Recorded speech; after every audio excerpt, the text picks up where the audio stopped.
Social মিডিয়াতে আমাকে আপনারা দেখছেন, এটা শুরুটা কিভাবে হয়েছিল আপনারা জানেন কিনা? এটা জানা দরকার। সেটা হলো আমি 19 সালে তখন আমি আইএল স্টাইল দিয়ে তখন আমার নিজের প্রতি একটু অবহেলা হয়ে গেছিল, যেটা ওই যে লাইফের বিভিন্ন সময় আসে, মানুষের ক্রাইসিস আসে।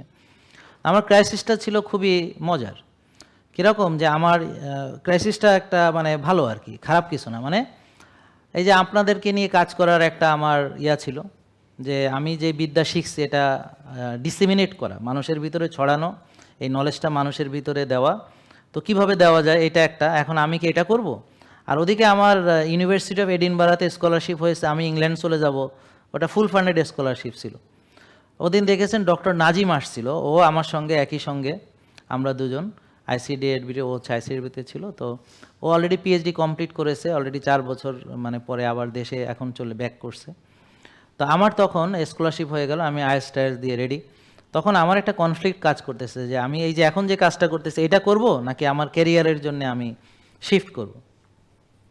সো এটা একটা আমার জন্য ভালো একটা উভয় সংকট, অথবা কি বলে এটার বিপরীত কি, কারণ এটা তো ভালো একটা যে আমি কোন দিকে যাব। দুটোই খারাপ না, দুটোই ভালো, দুটোই ভালো। এটাও যেটা করছে এটা ভালো, ওখানে আমার ক্যারিয়ার ডেভেলপ করতে এই কাজটা শুরু হইতে আরও 4-5 বছর লেট হইতো বা কিছু, বা ওখান থেকে আরও ভালো কথা বলা যাইতো অবশ্যই ইংল্যান্ড থেকে, সেটা আর একটা ছিল আর কি।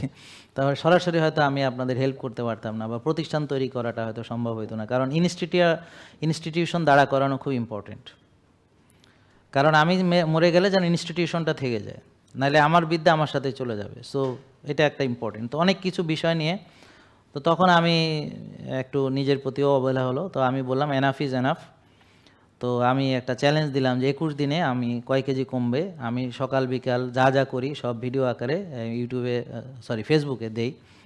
তো ও দেখা গেল ওরা যারা 19 সালে আমার সঙ্গে আমাকে ফলো করলো, আমি যা যা করি ওরাও করলো, দেখা গেল ওদেরও সবারই ওজন কমে গেল। যেই তাই সেই ভালো হয়, যেই সেই ভালো হয়। এই কারণেই জেকে লাইফস্টাইল এতটা জনপ্রিয় হয়েছে। আর সবচেয়ে মজার ব্যাপার হলো, যারা ওজন কমানোকে কঠিন কাজ মনে করে, সুস্থ থাকাকে কঠিন কাজ মনে করে, এখন তারা দেখতেছে যে সুস্থ থাকাটা হলো সবচেয়ে সহজ কাজ, এবং এটা হলো খুব মজার কাজ, এটা খুব এনজয়েবল। যেমন আমি আমার লাইফটাকে চরমভাবে এনজয় করতেছি, এবং আপনারা সুস্থ থাকলে আপনারা আপনার লাইফটাকে চরমভাবে এনজয় করবেন যদি আমার সব পরামর্শ আপনি মানেন। কারণ নামাজেও মনোযোগ পায়, নামাজ পড়তে কোনো কষ্ট হয় না, নামাজে যেতে কষ্ট হয় না, ঘুম থেকে উঠতে কষ্ট হয় না, মসজিদে যেতে কষ্ট হয় না। এটা এত সুন্দরভাবে লাইফস্টাইলের সঙ্গে এটা মিলে গেছে যে আমাকে ভাবতেই হয় না, আমি কখন মসজিদে যাবো এটা নিয়ে চিন্তাও করতে হয় না, আমি সময় মতো ওখানে উপস্থিত। লাভবাহিক। জেকে লাইফস্টাইল লিমিটেড, ওষুধ মুক্ত সুস্থ জীবন।